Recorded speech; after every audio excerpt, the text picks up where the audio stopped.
జన్మించిన దేవుడు శివుడి జననం యొక్క రహస్యం.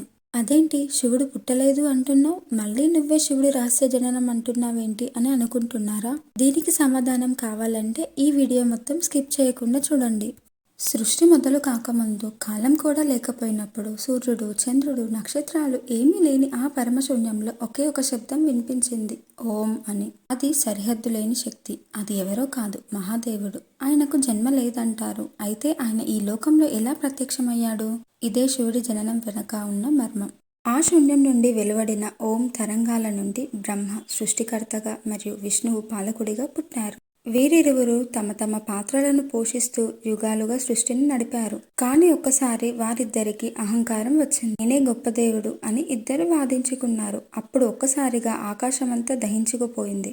ఒక అనంత జ్యోతి స్తంభం ప్రత్యక్షమైంది. అది ఎక్కడ మొదలైందో, ఎక్కడ ముగిసిందో ఎవరికీ తెలియదు. అది ఎవరో కాదు, శివుని జ్యోతిర్లింగ స్వరూపం. ఆ జ్యోతి స్తంభం నుంచి ఒక స్వరం వినిపించింది, నా ఆది అంతాలు కనుక్కోండి. ఎవరు సత్యాన్ని గ్రహిస్తారో ఆయనే పరమాత్మ.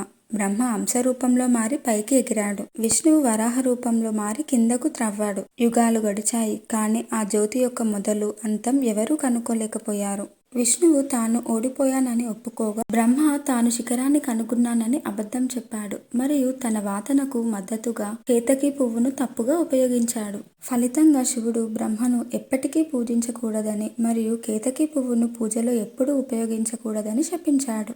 శివుడు ఆ స్తంభం నుంచి ఉద్భవించి భగవంతుని నిజ స్వభావం అనంతమైనదిగా, ఆది అంతం లేనిదిగా అని వెలువడి చేశాడు. చివరికి వారిద్దరూ గ్రహించారు, ఆ జ్యోతి అనంతం, రూపరహితం, పరమతత్వమని. ఆ జ్యోతిర్లింగ స్వరూపమే శివుడు. సృష్టి, సిద్ధి, లయములపైన నిలిచిన పరమ చైతన్యం. రుద్రావతారం కథ.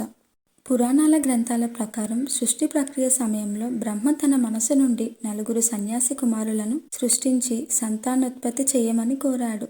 కానీ వారు బ్రహ్మ ఆజ్ఞను తిరస్కరించి బ్రహ్మచార్యాన్ని ఎంచుకున్నారు. ఆ తిరస్కరణ బ్రహ్మకు తీవ్రమైన కోపం తెప్పించింది. అతని కోపం ఎంత తీవ్రంగా మారిందంటే, ఒక దివ్య బాలుడు, కొన్ని గ్రంథాలలో నీలలోహిత అంటే నీలం మరియు ఎరుపు రంగు కలిగిన బాలుడు అకస్మాత్తుగా అతని నుదిటి నుండి ఉద్భవించాడు. ఆ బాలుడు గట్టిగా, ఓదార్చలేని విధంగా ఏడుస్తూ తనకు ఒక పేరు కావాలని కోరాడు. ఆ బాలుడు ఏడుస్తున్నాడు కాబట్టి బ్రహ్మ అతనికి రుద్రుడు అనే పేరు పెట్టాడు. అతని పేరు సంస్కృత పదం రుద్ నుండి ఉద్భవించింది. దీని అర్థం ఏడవడం లేదా గట్టిగా అరవడం. ఆ బాలుడు ఇంకా చాలాసార్లు ఏడ్చాడు మరియు ప్రతిసారి బ్రహ్మ అతనికి మరొక పేరు ఇచ్చి ఆ పేరుకు ఒక రూపం లేదా ప్రాంతం నిర్దేశించాడు. ఈ ఏకదశ రుద్రులు లేదా శివుని అష్టమూర్తి అనే భావనకు దారితీసింది.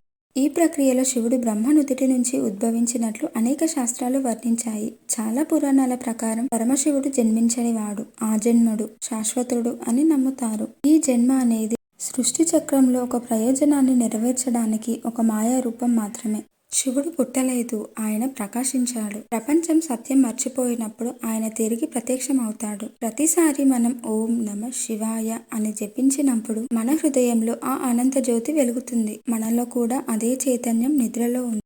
మన అహంకారం నశించినప్పుడు మనలో శివుడి వెలుగు పుడుతుంది. అందుకే ఆయనను ఆజన్ముడు అంటే జన్మించనివాడు, అనాది అంటే ఆది లేనివాడు, అనంతుడు అంతం లేనివాడు అని పిలుస్తారు.